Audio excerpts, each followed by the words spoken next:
I'm Al McFarlane. Welcome to The Conversation with Al McFarlane. Today is Friday, September 9th, 2022. I'm glad to be here and glad to have you along as well. Let me first begin by saying that on Fridays we have what we call the Healing Circle, and we are joined by our colleague and leader in the arena of health and healthy thinking, healthy doing, healthy being, Dr. Bravada Garrett-Akinsanya. She heads the Brakens Consulting and Psychological Services. She's also the principal at the African American Child Wellness Center. In disclosure, I am a member of her board. I chair the board of the organization, but I'm also a friend and a believer in her work, her vision. I also tell people that since we're talking about mental health, I enjoy disclosing that I am also a patient or a customer of Dr. B. And I say that to encourage Black men in general, people in general, to take advantage of the knowledge, the training, the expertise in our community that we deserve to be healthy, we deserve healing, and we have to be clear enough and able enough to ask for help when we need it. And even if we think we don't, it's always good to check and ask and go forward. So with that, I want to say hello to my colleague and co-host, Brenda Lyle-Gray. Brenda, how you doing? I'm fine. How are you? I'm doing good. Good to see you. Let me introduce you to one more person that you haven't met yet. You're meeting just now, and that's Dallacy Brooks. Dallacy is joining us from Cape Town, South Africa, and she's going to be part of our team going forward, helping manage and create, supporting Vash and us in the conversation with Al McFarlane. Dallacy, how are you? You have to unmute. Sorry about that. I'm doing great. Thank you for asking. How are you? Good. Well, so glad to see you. Thank you for working with us and joining us. Let people know a little bit about you. Okay, so my name is Dallacy Brooks. Al has already said I'm originally Malawian, but I'm here in Cape Town, and I'm currently just finished with my Bachelor of Science in Business Management in Finance Emphasis through BYU. I'm busy applying for the I just took too many things. So I'm just busy applying for masters or to masters, and then I'm also busy with the I'm the director of the public affairs for a nonprofit. It's based in Idaho, but I help out there. So yeah, I'm busy with that as well, just helping out. It's a program that helps here people in Africa to be more self-reliant, providing the micro grants funds to help them out of poverty, get them out of poverty. And so, but my vision is to get more education and tools and resources to bring it back to Africa to help people to get out of poverty and be more self-reliant. So yeah. What a wonderful and timely vision. Well, I'm certainly glad to connect with you. Let me share with you what we've been doing and continue to do, where I see us going. One of the things that we do is our newspaper Insight News, right? And that has included a section that we call Afrodescendientes. Afrodescendientes, Spanish for the descendants of Africans, because that's what I call myself. I refer to myself as an African in the New World African. But I claim Africa, and I am developing what I call an African way of knowing. And I'm trusting both genealogy and intuition, trusting my feelings and exploring the presence of the ancestors that I believe are with me all the time, that are with us all the time. And if we are able to focus and meditate, pray, however you call it, intuit the internal indwelling knowledge, we learn about a way of looking at the present that incorporates all of the power, the genius, the innovation, the invention of our forebears, even though that knowledge may have been cut off from us by the transatlantic slave trade, for example, or by colonialism. there's a way back. And I think that as a people, as Africans all over the planet, and certainly on the continent, we're finding our way back to our original selves and to our greatness. What do you think about that? Does that resonate with you at all? Absolutely, absolutely. I believe we are all connected in a way. We come from one same parent somewhere. So absolutely, I strongly believe that. Great, Brenda. What do you think? What are your thoughts Well, right I now? wanted to tell Delacy just the hearing of Cape Town. My Siberian Husky was named Biko, and I was always a fan of Steve Biko. So you come from okay, wonderful great country, and I'm not a flyer, Delacy, so I might not see it, but welcome. Thank you, welcome. Brenda. Look forward to all of what we learned from, Cape Town. Love it. Yeah. Beautiful. Thank Let you. me do Such this. a pleasure. My first guest has arrived, and that's a brother that I've had a relationship with for the entire time that I have been in Minnesota. And I guess we're trying to make sure we have the sound ready. Okay, the sound and the visual ready. Spike Moss is a friend, a leader, an elder. And right now he's doing what he's been doing the entire time I've known him. And that is trying to create intervention on behalf of children, young people, families, Black folks in difficult situations. The difficult situation I'm referring to right now is that last night, I think there were 3 separate shooting incidents right in this neighborhood where I live. One a block or 2 from the police station, which is like 3 blocks down the street. Another on West Broadway, which is where our office, the Marcus Garvey house, is, and another further up in North Minneapolis. And I asked Spike at the last minute to come on and talk about how the community is responding. Spike has always been the front line, sort of a warrior promoting peace. He's been an activist trying to get our children and our families and our young men to disavow gang activity, to convert their energy into productivity and healing for our community. So I'm glad that he was able to jump on this call. Spike, let me bring you in, and good afternoon, brother. Tell me what's going on. First of all, what happened last night?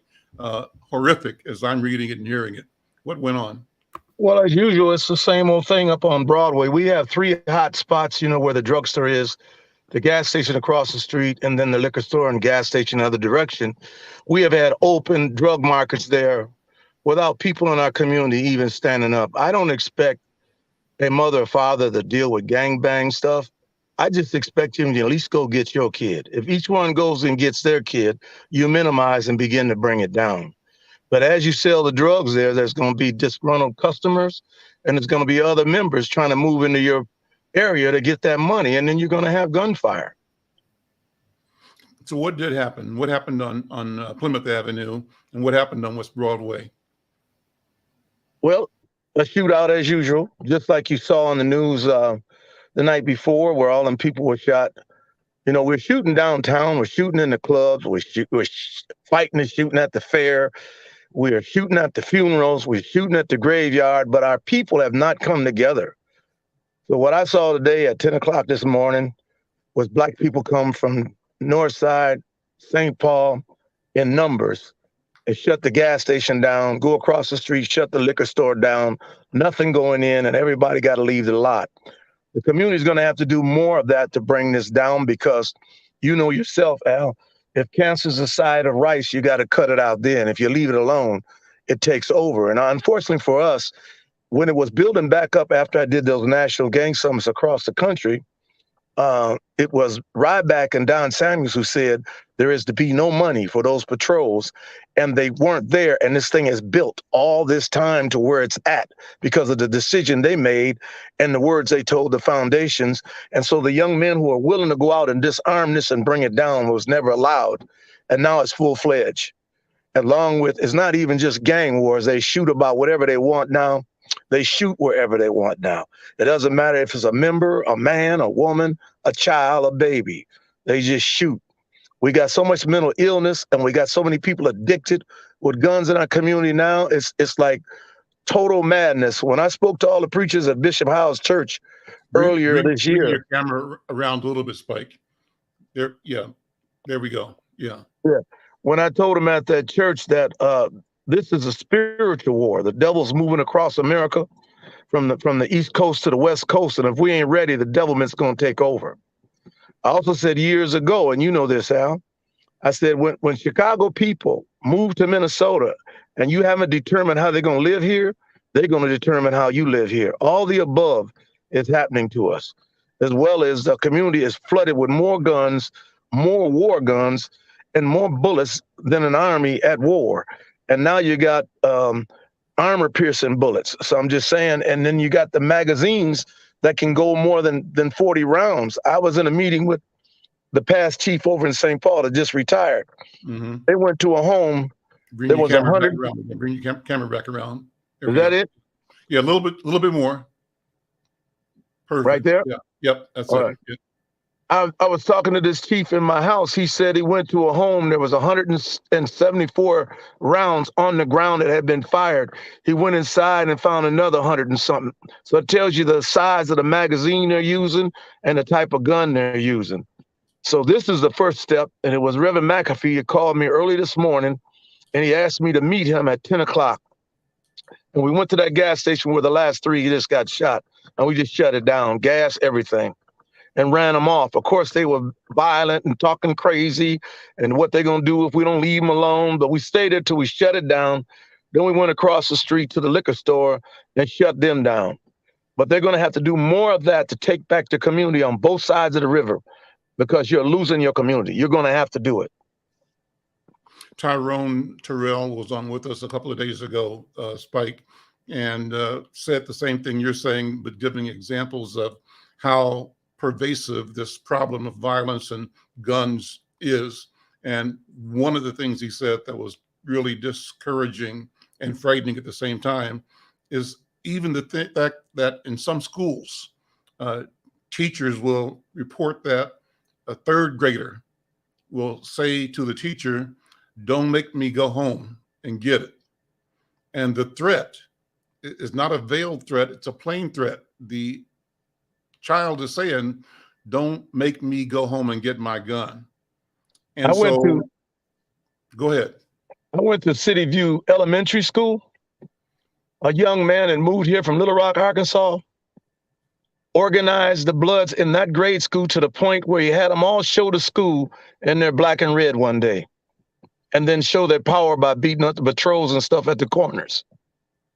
This is a elementary school, right? Yes. And when we took him in the room to talk to him, we brought his mother up there, and we were handling him pretty good. And he got frustrated, and he turned to his mama. He said, "Don't let them jump all on me like I'm the problem, mama. Tell them all my brothers and sisters' fathers in a gang might not be my dad, but they in the gang too." So you're talking about generations, but Al, this is what I've been saying all over the country, trying to make it plain to Black people. The KKK has been in business for 77 years. Black people have now killed more Black people than the Klan in 177 years. I said the Vietnam War is 5 years long. We were 7% of the front line. We've now killed more Black boys in the Vietnam War. Last year, we broke a record with 100,000 dead in this country. In war, you have jail, prisoners of war, and you have injury and you have death. We are officially at war, and no one has declared it. And it's our youth destroying our future. What do we do, Spike? Where do we go? They have to keep organizing now. I have said repeatedly across this country, when the men stand up, the boys sit down. Most of these boys out here have never been raised by a man. Most of these boys are from single parent homes. The mother might not have the strength to know what to do or might not know what to do. So the boys out here in the street, that's when I changed the message to, we don't need you to attack them boys. Just go get yours. Just yours. If you are terrified of yours, then call a pastor, an uncle, a grandfather, a cousin, somebody who can talk to your son rather than ignore it while they raise havoc all over the Black community in the United States of America at this time. Bring the camera back around. Bring the camera back around again. And so what's going to happen? Yeah, that's a little bit more. what's going to happen today? What do you want the community to do to join you, to support us in responding? When Reb calls this meeting to go back up there, we need community to go with us. I asked Reb early this morning to contact all Reverend the preachers. McAfee at New Salem, just Right. people don't know. Yeah. I asked him to contact all the preachers and have the preachers notified on a given day. We want to fill up all them sites with preachers and church people and announce we reclaiming our community. You start right there. You're going to have to bully the bully. Spike, brother, thank you so much, man. Just come back whenever you can and keep us updated. We're going to keep on. I thank you. I am grateful for you, as I always have been, for your courage and your vision and your tirelessness. Thank you, Spike Moss. Have a great day, brother. All right, man. Thank you. Mm-hmm. I'm Al McFarlane. This is The Conversation, and what a conversation it is. Tribute, praise to brother Spike Moss. Pray that he stays safe, because he's dealing with an arena where there is gunplay, and the gunplay is real, and lives are being taken, lives are being lost. What this conversation came out of was reports in the news last night and this morning that there were 3 separate incidents of gunplay in North Minneapolis, right where I am. The first one about 4 blocks from where I'm sitting, and then another one about a half a block from where the office, the Marcus Garvey house, is over on West Broadway, and another one further up in North Minneapolis. But in all cases, it seems he's saying young people with guns, and that guns have been proliferating throughout the community, and that the community has to come upon some way of responding. Well, let me open the program as we normally do by bringing in my colleague and my host, Dr. Bravada, Garrett-Akinsanya. Dr. B, how are you? Good to see you. Dr. Oliver Williams, good to see you, brother. Come on, Dr. B, and let's do a reset and move the conversation forward. We're going to talk later today with a couple of people in the community who are doing something Sunday, dealing with the question of drug and opioid use. So that's part of today's conversation. I see Angela Reed from Turning Point is here, and she's going to be sharing with us what's going to happen that's important. All of this is related. Dr. B, I'm going to pass the talking stick to you to have you do a reset of this program today. Okay, thank you, Brother Al. It's so nice to be here. And I too am very upset, but not surprised that we continue to hold our children under these violent circumstances in community, that they are exposed to the gun violence, that they are often the perpetrator or victim of that violence. And I loved what Brother Spike was saying, that when Black men stand up, boys sit down. And I also heard him say that most of these kids aren't, well, a lot of the kids, not most of them, a lot of the kids aren't engaged with their own fathers. And that in community, if we know that if you don't have a sense of family, gangs are happy to make you have one. They're glad to substitute a mama or a father or a brother or a supporter or a coach. They're happy to substitute them, because then they get control over your destiny, and then you become someone who's used at their will. And so one of the things that I always want to talk about is that the truth is these kids do need dads, but guess what? They got moms, and these mothers need to be empowered. We can't hold up our brothers and neglect the fact that these Black mothers are raising these Black kids, not knowing always how to set boundaries with them. And, you know, Brother Kanjufu says that Black mothers raise their girls and love their boys. They don't expect them to take responsibility for themselves. They are overvalued in some systems and undervalued in others. So we got to make sure as Black women that we also put a lot of energy in these Black mothers who are raising these kids. And it just gets me when I hear parents, I'm talking about mothers now, who will take their kids to a fight so it can be fair, because they got jumped by 3 kids and they need to fight it out. When I hear that kind of mentality, or parents who use guns or have guns as the only means of satisfying a conflict, these are often mothers. So we can't lift up our brothers at the neglect of the mothers who are actually holding these responsibilities. So I'm not gonna blame my sisters, but I want to claim my sisters to know we have a space. So in that space, that's why we do our program, this healing circle, in the form of a circle. Because in a circle, everyone, regardless of age, degrees, or anything, everyone is equal in a circle, and we all have equal access to power, which is in the center of the circle where we hold voice.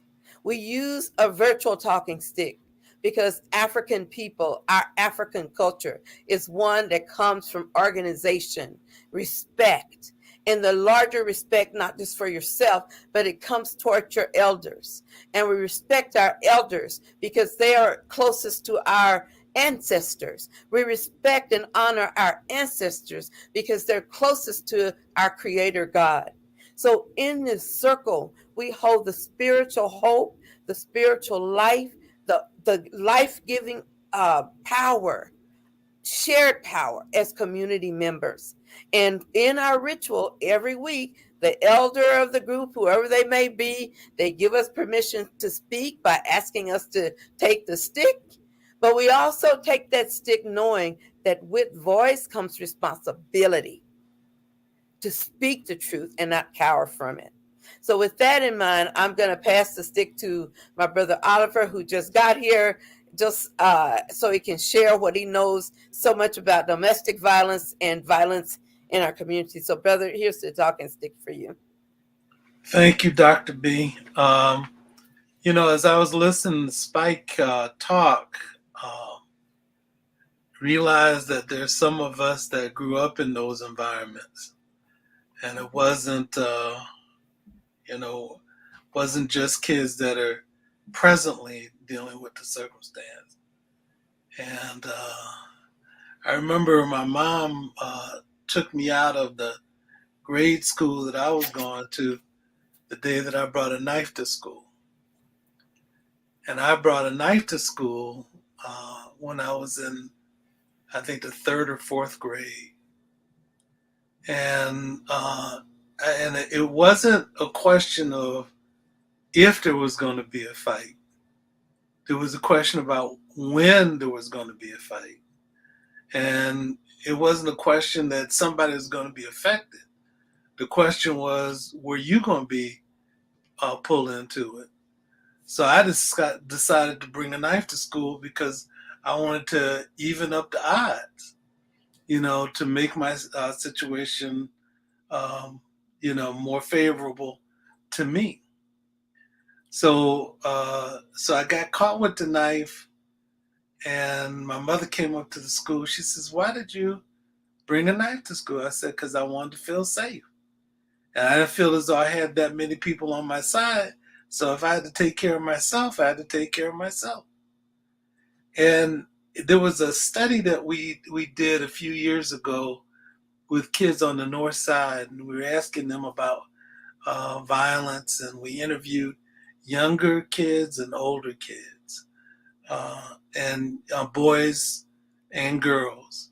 And they had similar themes, but the girls had some things that were a bit different because they also had to deal with violence that boys were perpetrating against them. Even though it may have been some things that girls were doing to each other, they also had to deal with the added fact of what boys were doing to them as well. And the themes still apply. And the homes that had less support with them had the most challenges. The homes that had the more support had fewer challenges. And I keep thinking about kids' sense of safety, feeling safe in the environments and where they are. And there are things that you can do. And again, that is the reason why a lot of times people join gangs, because they want to feel safe. I used to belong to a club. And as I got older, and I didn't like the way that the men were treating each other. but it reminded me of when I was a kid. And so instead of having chances to talk to each other respectfully, to be able to deal with things in disagreements, they didn't behave that way. Then I had to exit the group because there are things that you hold on to, and in terms of how things are going to end up. And so there's this thing about kids getting the chance to feel safe, and where are they going to find the supports to be able to feel safe? And I think if we could deal with some of that, it will reduce the potential for there to be added violence and ongoing violence. Because we can talk about different strategies, but the question that I have is, do those strategies make sense to the kids that we're talking about? Because I think the more they feel comfortable and safe, the less they feel as though they have to protect themselves. And I think that's part of the thing, is that people want to feel as though they're not going to be harmed. They want to be able to protect themselves. But when it gets ingrained in someone, and the strategy about self-protection makes sense, that's the strategy that they may use to be able to deal with it and to promote that approach, in different circumstances and environments. So I have more to say about it, but I think I'll stop there. Maybe we could chew on that for a little bit. Yeah, thank you. Let me grab the stick from you for just a moment. And what I want to say is that they did a study did a survey. I think it was Kaiser and Princeton, or some schools did a survey of kids when they know there's danger at school. So the teachers may not know, the parents may not know, but the kids are often the first ones to know that somebody's got a weapon in their locker, somebody's gonna say they're gonna kill folks at lunch. Kids happen to know that. And what the studies show, get this, is that they didn't trust adults enough to tell them.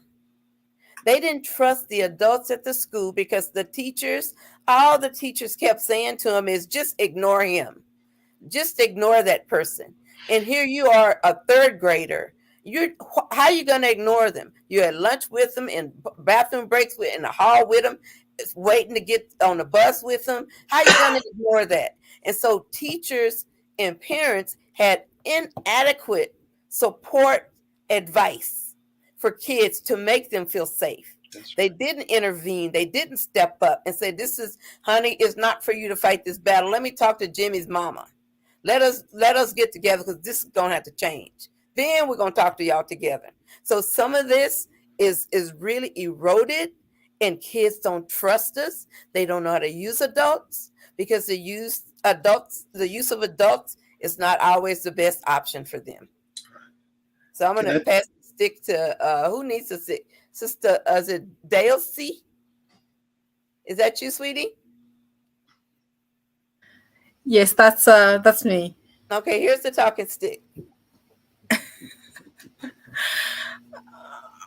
Well, it's a different word, because I'm based here in South Africa, and it's kind of different word. Like here, yeah, it's a kind of different word, and it's kind of difficult to really jump in or to come in, because it's quite different here too. What tribe are you? What tribe are you in? Well, Malawi and Tonga. Okay. Yeah. And so what part of South Africa are you in? I'm in Cape Town. Okay. Yeah. So did you grow up in the Western Cape or the Eastern Cape, or where? I actually grew up in England, in UK. Okay. So yeah, I haven't been what much part of England? In Bristol. Oh, yeah. So, a lot of Black people around there.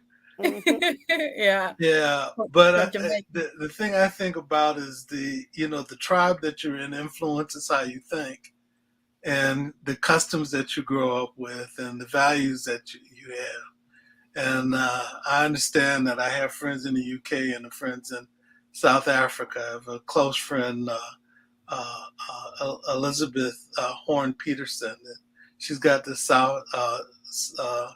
South African Faith and Family Institute that's in Cape Town. Mhm. And so, and she deals with intimate partner violence there. And so, I guess one of the things that I wanted to say is certainly understanding the environment that you come up in, and understanding people in that environment helps with the judgments that you're going to make about choices and how you respond to things. There's a brother that's in Philadelphia. His name is Dr. Jonathan Rich. And he's written a number of things, but among them, he wrote an article a few years back called The Meaning of Being a Sucker. And so the idea about it, he used to work in the emergency rooms, and he got tired of, he said, mopping up blood from kids that ended up finding their way to the emergency room because they got shot or they were trying to protect themselves from being shot. And he interviewed these kids that he saw, the perpetrators, but also the victims. And they said that they were there because they didn't want to be perceived as being a sucker. And for sucker, for him, meant, or for them, meant being perceived as being weak. Because if you were perceived as being weak, you're the person that's likely to be victimized in some way, or that people will retaliate or respond to you in a way that's going to be problematic. And he's ended up from that leading a program at Drexel University, and I think he's moved on from there. I haven't talked to John in a bit, but one of the things that he did, he ended up setting a program to deal with youth, black male youth, and violence in different cities. So John is a person that has a lot of wisdom associated with that, but it does oftentimes have something to do with how people see themselves in the circumstances. A brother that as a mentor of mine when I was in undergraduate school, Kyle Taylor, who dealt with gangs and dealt with violence and all over the United States. And so he's retired from Michigan State as a professor there in criminal justice. And he's got some interesting perspectives about who you need to talk to about this stuff. I mean, within the community and within the families of the community, to be able to think about it, but also to come up with strategies in terms of how to respond. And I agree, I think we need to be informed by people who are dealing with different challenges within the community. But little ones or young ones know how to be young ones dealing and know how to be in that environment, but not necessarily come up with the best strategies to respond. And I'm not sure we should put the onus of it on them as much as we need to come in and we need to consult with them, but also ask them, what does help look like to you? And what do you think we could do to respond to help you in your situation? And I think that gives some advice to them about dealing with different things. And in Cape Town, there's a brother, a pastor that has a program where he's dealing with men that are coming out of the prison system and that have been in gangs and have been involved in different things. What's interesting is I think that they've come up with environments that are somewhat similar in terms of what they decide to do in that environment, but what they get from being in that environment about the choices that they make. So I think theme-wise is somewhat similar in terms of trying to figure out how to respond to circumstances in particular ways. Well, I'm So glad I you appreciate said his that. name too, and because he's written a book about different things associated with it too. I'm glad you said that, Dr. Williams, because what I was trying to get to by asking Sister Daisy, is it Daisy? Is that how you say it? Daisy? Dalise. Daisy, okay. By asking her is, I wanted to know how was it different. She said it was different. And since I don't live in that environment, I want to know how other people handle it. Because as long as there are kids, there's going to be conflict, because that's human. So how is it handled by the adults? How does it show up with the schools? How does it show up, with the kids interpersonally, as far as you know? Okay, as far as I know, I guess there is still that common theme that's going on, where we find that a lot of children are in the homes that are just single parents, especially single mothers, and again, well, my experience is that most of these children, they grow up without any guidance or without any support system, and so that's something that that I've quite observed, where a lot of children, especially in the Black community, they struggle to kind of get better support system, or to grow in a much more a better sort of men or women, because they don't have what those people that might have better support system have. And so here in Cape Town, you find that there are certain areas that you'd find just like just normal, just Black people would live or would stay. And these are kind of categorized the places that are quite dangerous, and most people they would visit, but like most people don't visit either as well. Or the other communities that are where in the US you call them a mixed race, they call here colored. So those are also some dangerous areas that most people would tell you don't go visit those areas, because again, the gangs, and they there are those dangerous areas where there's no support system that is, I guess they grow up without anybody helping them to grow. They don't have any sort of direction. They don't have anybody to help them to know what's the better way. They grow up raising literally on their own. They do things according to what they think is right, or they think, or they see other people doing without really understanding. And that's where my main concern, I feel Africa, the main concern is there, where I feel we don't have much. Most of people don't act in accordance with what again, what they think it's what they know, but not what's right, or making decisions based on informed decisions, rather making decisions based on what they have or what they know. Basically, again.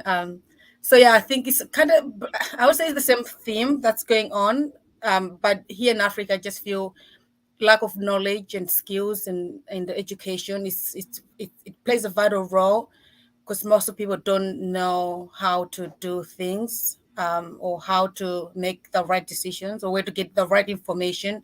They just use what they've basically raised with, or without even, or within, or they don't know. They just act according to what they think it's right, or yeah. Are you Kosa? No, I'm a Malawian from Malawi. Malawi. Yeah. Okay.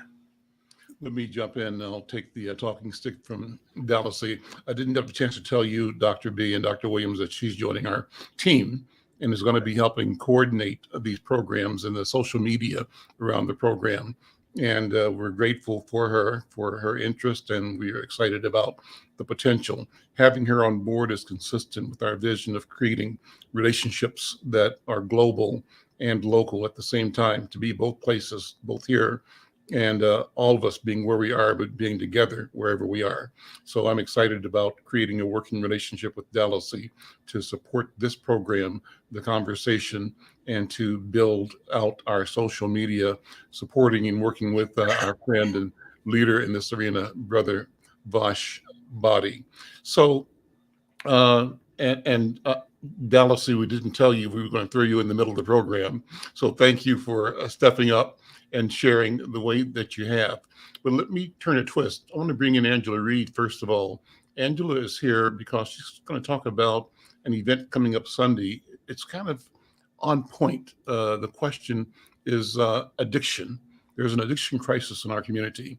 And from what Spike said at the beginning of the program, this idea of drug dealing, drug selling, probably of alcohol consumption, probably of consumption of other addictive substances, and the behaviors that go with it are at a crisis proportion. So this Sunday, there's going to be a round table that involves Minneapolis Mayor Jacob Fry, also the Minneapolis Police Chief, a neighbor of mine, Fire Chief Brian Tyner, and members of the Hazelton Betty Ford Foundation, supported by our friend Angela, who's the leader, CEO now, I think it is CEO or COO at Turning Point. And so, Angela, let me bring you on camera just to join the conversation wherever you wish in terms of what we've been saying. All this stuff we're talking about in terms of violence in our community is happening right around you and me, where we live and work every day here in North Minneapolis. So we're vested. We've got personal, safety and community interest in trying to make the community safer and free of the dysfunction and the violence. And so talk about this event. First of all, we'll hopefully be joined by one of your colleagues as well from Hazelton. He's not here yet, but you can tell us about what's going to go on and invite the public to be a part of it. Well, Dr. Hayden, our loving and wonderful long-term leader, will be presenting and helping host this roundtable, because it's really just important to kind of understand how everything really wraps in together. We have high amounts of disparities, we have high amounts of addiction, high amounts of violence, and the solution has to be well-rounded also. We have been working closely over some period of time with Hazelton, and we're looking forward to really connecting with Jacob Fry and really hearing what the community has to say. And if anybody has ever listened to Dr. Hayden speak, they know that he is a dynamic speaker, and you will definitely leave motivated and excited to try to jump into this game and to impact this collectively. It does take place 11 a.m. on Sunday at Fire Station number 14 in Minneapolis. And they're going to talk a lot about public policy, access, emergency strategies, and, some of the public health responses that think need to be collected. It'll also be broadcast on iHeartRadio and Hazelton Betty Ford Foundation's Facebook. But just to kind of wrap into, everything everybody's been talking about today, I think that, it's really deep. I'm born and raised here in Minnesota, so I've seen trends throughout the years, and when times have increased and got better, and then when times have decreased and got more dangerous. And the things that are going on the last 3 years are just really, really scary, and it really hits on multiple levels because it's really impacting providers, infrastructure, and everybody's so completely personal. So just as much as I'm, worried about the community, I'm worried about our providers too. And I'm worried about, where we'll be in the next 20 years if we don't have an opportunity to really capture and really engage in the plans that our leaders are telling us to do to move forward. I think me as a provider, I'm in my mid-40s, who has been engaged in the community in some way or another since I was a child. The solutions are there. And, we really do just have to keep on pushing and keep on focusing and make our voices and our collective impact louder. I mean, I can hear the passion and pain in Spike's voice, and we as providers know what everybody has really been through. And I have a 19-year-old son. I mean, I try not to check Facebook or hunt him down too much, but every time there's something going on, that's just the first thing that scares me. And we're getting to a very deep, deep level of subconscious trauma.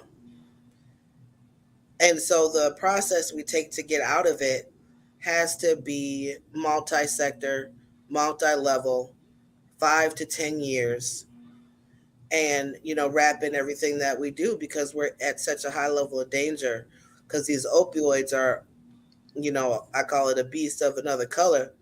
This is really one of the things that needs to be brought in the forefront, because the immediate responses are death. We have people who will live with certain lifestyles, and for a certain period of time where their risks are improving, their risks are increasing for what they're going to interact with. But these opioids are really something different. I mean, a person can try it one time and can possibly die. Opioids and fentanyl is 50 times more powerful than morphine. Fentanyl that can kill you can fit on the tip of a sharpened pencil. And so the one thing that is different too is that the solutions that are there. The community is there to provide solutions to this violence, and we have the engagement and the willingness to move forward and to do the hard boots to the ground work. And Narcan is our best defense until we can really get people to focus on their sobriety against these opioids. Now, drugs itself can really be credited as being just as damaging and oppressive as slavery was to our community. So now we have it being glamorized with the drug dealing lifestyle. We have generations of people who need help. We have people, mothers need help, fathers need help, the children need help, the grandparents need help. And we also just need a chance to engage socially. Social engagement is just as vital as any other. And with the increase in violence, we're not having the opportunity to kind of wrap our arms around each other like we used to when I was young. And so I think people really don't even get a true view of what Minneapolis, Minnesota, and our community really represents unless you're kind of brought up in that. And I think some of this new generation really doesn't have a true knowledge of our history and the impact and importance of us. They don't know about the way. They don't know about Dr. Bravada. They don't know about the legacies and the things that really created where we are now. And with the inclusion of these opioids, oddly enough, the trends are changing. There's been a huge increase of actually 8th graders using opioids their first time of use, a decrease in 11th graders. And then also there's a stigma with addiction. But we also have to remember that some of these fentanyl overdoses are suicides, and some of them are murders. But we're working on an infrastructure. There's a team called an Overdose Fatality Review Team that the Minnesota Department of Health is operating, where we can analyze data to see where some of the gaps are. But we have to, as provider, myself, my first field is human development and family studies. It's the importance of ACEs. We deal with, not only the fact that you use, but why are you using? And the support to get to the core of that takes us working together very closely. I see Jeremiah Gardiner is here. Bring him in. Jeremiah, we're using a talking stick to pass the baton or microphone between us and among us. So I'm going to pass the talking stick to you. First, welcoming you to this meeting, this program, but asking you to build on what Sister Angela Reed was saying about the importance of this event this Sunday, addressing the question of addiction and addiction recovery in our community. Yeah, well, thanks for the invitation, Al. I really appreciate it. And Angela, nice to see you. Well, again, I'm Jeremiah. I work at Hazel and Betty Ford. I'm also a person in long-term recovery. In fact, this year I celebrate 16 years without alcohol or other drugs. And so it's a special time of year for me. It's also a special time of year for everybody in recovery. It's National Recovery Month. Every September, folks around the country make a real special effort to lift up diverse recovery voices and solutions, like Angela was talking about. And there's an effort this year called Mobilize Recovery Across America that is coming to Minnesota on Sunday. And I apologize, I don't know how much Angela shared, but it's a tour bus. It's arriving to Minnesota on Sunday, and then it makes its way to Atlanta and DC and New York City and Philadelphia and circles back to Washington State. And Hazel and Betty Ford's a planning partner for that. And we have, so we're excited to see the bus roll in Sunday. And we have two events on Sunday. One of them is at the Fire Hall, Fire Station 14. And Dr. Hayden from Turning Point will be on the panel there with Fire Chief Tyner and Mayor Fry and George Lewis from Twin Cities Recovery Project and a couple of others to talk about addiction and this crisis that persists and has persisted for 2 decades. We've lost 1 million lives, sadly, over, since the beginning of, since about the year 2000. So over 2 decades, 1 million lives, a whole city wiped off the earth. And so we still need to raise awareness about it, but not just about the problem. We also need to raise awareness of the solution, let people know that recovery is possible. It's in fact, when people get the right care and support, it's probable, and it's attractive. Like, we get a lot more than we give up when we make the choice to get help and be part of communities that want to be healthy. So that's part of the discussion there. They're also going to, on that panel, we'll talk about a really neat partnership between Twin Cities Recovery Project, which is a recovery community organization here in the Twin Cities that works primarily in the African American community, partnering with the fire department and a couple of other local organizations to create safe stations where folks can walk into the fire department, get a medical exam if they're struggling with substance use, and not only get a quick medical exam, but talk to a peer, somebody else who's been in their shoes and is in recovery and that they can relate to, and get an assessment for a substance use disorder potentially in lickety split time, and get referred to help. And that's a neat, innovative thing that we just thought we wanted to give the stage so that as this bus is rolling through and spotlighting solutions across the country, this is one of them. And then after that, we'll go to St. Paul, and that's the sober tailgate party that I think Angela was maybe talking about. And really excited. Turning Point's, I think, going to have patients there, and Hazel and Betty Ford's going to have patients there, and we'll have staff. I think we have 300 RSVPs and registrations thus far.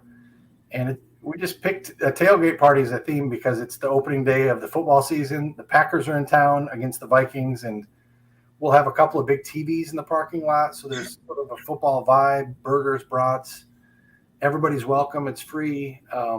And there's going to be resources people can interact with, games, and the bus will be there.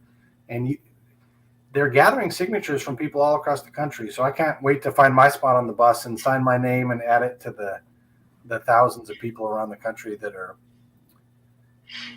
working together. It's comforting to me, and I've been going on, Al, but it's comforting me to know that how many people are in recovery. I don't know that, especially if you're struggling. When I was struggling, I thought everybody was, drinking and using drugs the same way I was. Mm-hmm.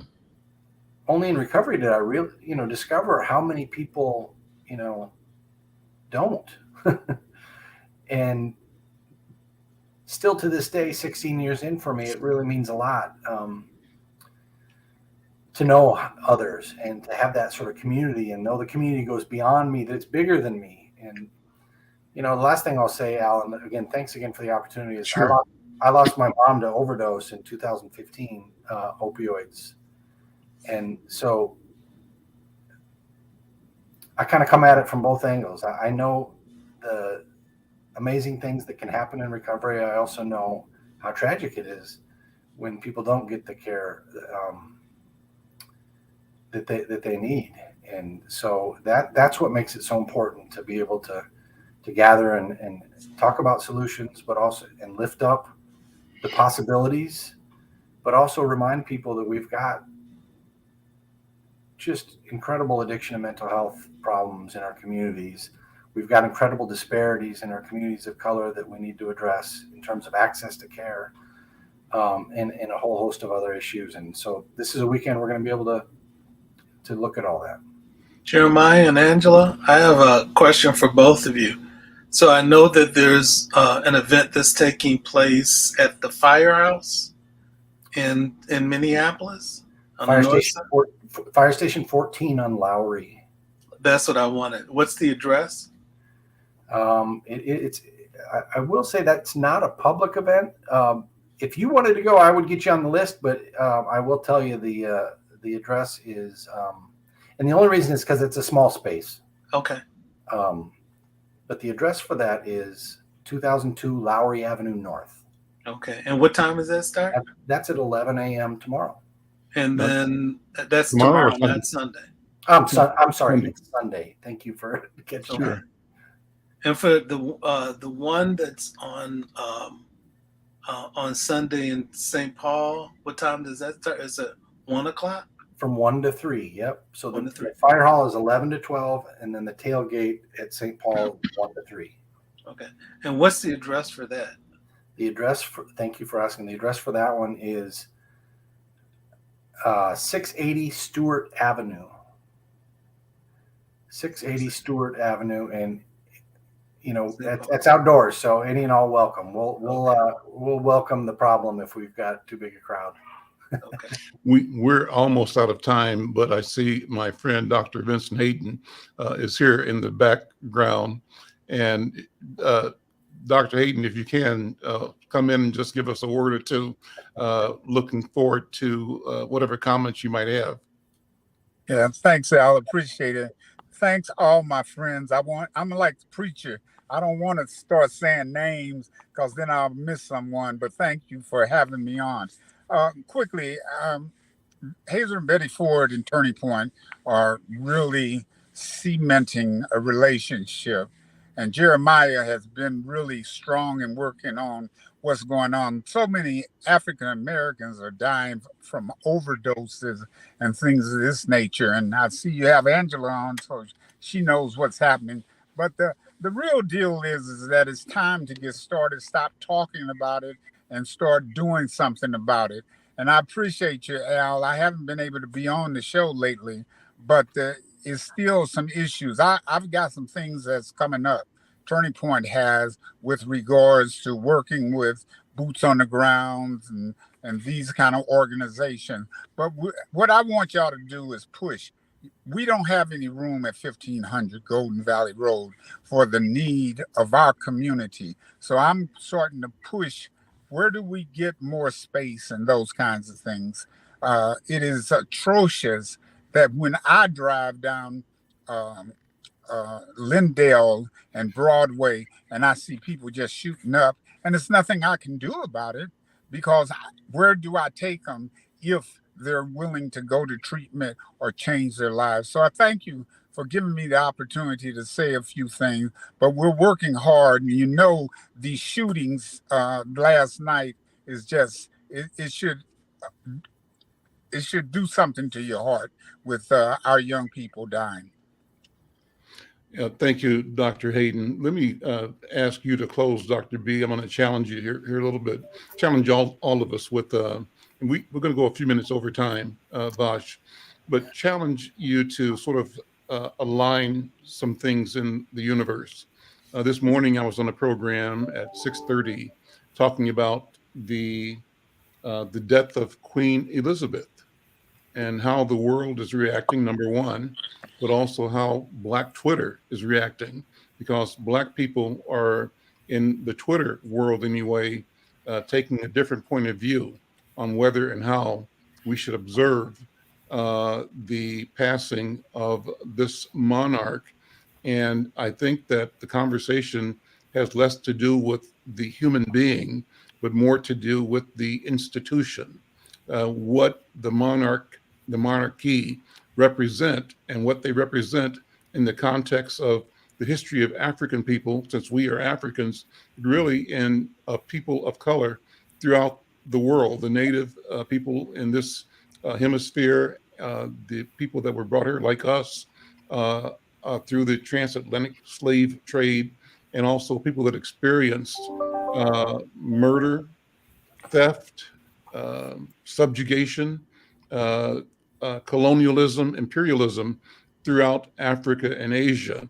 And so how is it that, how must we, number one, separate our human concern for any human being who experiences transition, on the one hand, celebrating longevity, but on the other hand, how must we look at and ought we be examining the history, the consequence of structures that this monarchy represented, and the disadvantage, the destruction it unleashed on humanity.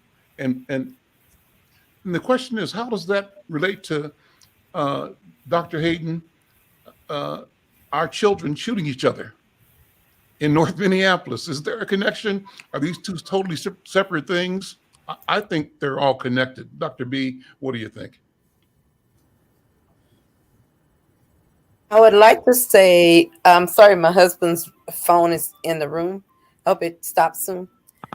Anyway, I'd like to say that one of the biggest issues is recognizing the collectivist, from a collectivist perspective, that no matter what happens around us, we are all connected.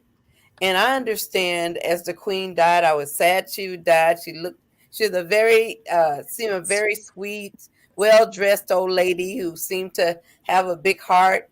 And they showed yesterday on TV all of the colonized areas that British had taken over the course of, many, many years, and how the numbers dwindled down to practically nothing at her death. And some of the chatter among especially Black folks who look at history and politics, we had to admit that she was the forebearer of colonization. She represented, a whole network of people who continued to bastardize, marginalize, capitalize on the needs of BIPOC communities, of cultures that were different, stealing and robbing the best of their resources. And I think one of the things that hit me is that in that process, and I keep saying it, is that deep, deep holding of a mental side process. Again, if folks who listen remember that mental side is the psychological way to mentally dehumanize someone else. That practice of mental side is mentally killing off the humanity of someone else. And when that happens, not just on an individual level, but on a systemic level, that's when we see the destruction of nations. That's where we see the destruction of families. And that mental side of killing off of those of others requires that those who are practicing mental sides to lose their own humanity as well. That is why brother can kill brother, because I'm no more human than you are. Or if you're human, I'm a better human because I'm a Crip and you're a Blood. I'm a gangster disciple and you're not. So all of this goes into sharing power, recognizing what it means to survive beyond ourselves, to believe in that collectivist basis of all of us as human beings, and to hold value to the African principle of consubstantiation, which means that all living things are connected, and we are connected to each other and the earth and the sky and everything in it. And that destruction of collectivism, choosing over it, individualism, me-ism, not we-ism, no longer saying I am because we are. Those factors make us lose our spirits. And we as a country, we as a Black community, we as BIPOC allies with each other, we forgot who we are. Yeah. We forgot who we were created to be. We have spiritual and psychological amnesia. And our job as healers is to liberate the spirit so that we recognize that we are all connected. And if one goes down, eventually we all will. And with that, I pass the talking stick to Elder. Well, Dr. B, we're going to close it right there. Thank you all so very much. Delacy, good to see you. Welcome aboard. Dr. Hayden, thank you. Angela and Jeremiah, obviously, thank you to Dr. Williams and to my partner, my writing partner, Brenda Lyle-Gray. I'm Al McFarlane. This is The Conversation with Al McFarlane, the Healing Circle. We'll see you next time. Take care.